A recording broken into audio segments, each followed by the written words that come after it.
Alors aujourd'hui, j'avais envie de vous emmener dans ma salle mobile, puisque cette année, je n'ai plus de salle attitrée, donc je circule de salle en salle. En général, j'arrive à rester au moins une demi-journée dans la même salle, voire certains jours dans la même salle toute la journée. Alors voilà mes deux chariots qui m'accompagnent.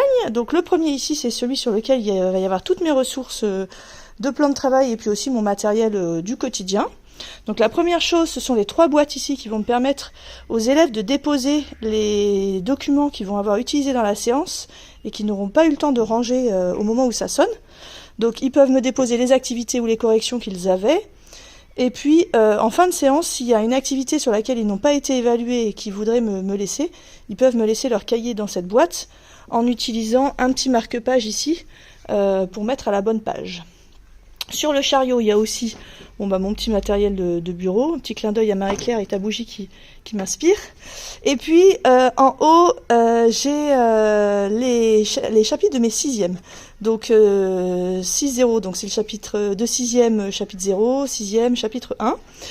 Et à l'intérieur, je vais vous détailler après, il y a toutes les ressources pour ces 2 chapitres. Et en dessous, on a la même chose, mais pour les 5e ici. Donc le chapitre 0 des 5e, le chapitre 1 des 5e. J'ai aussi la boîte avec mes carèdes. Voilà, ça en général en début de journée, pendant que les élèves s'installent, je dispose sur chaque table un support et un carède, ça me prend 2 secondes. Au fond, j'ai des magazines pour le quart d'heure de lecture pour mes élèves qui n'ont pas de livres.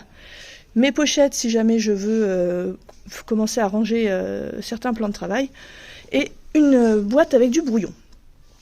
Alors si je prends un exemple d'un dossier de chapitre, voilà comment ça se présente. Donc j'ai d'abord mon classeur, donc celui-là je le garde avec moi, je vais vous le montrer après, et puis donc il y a les activités pour les élèves.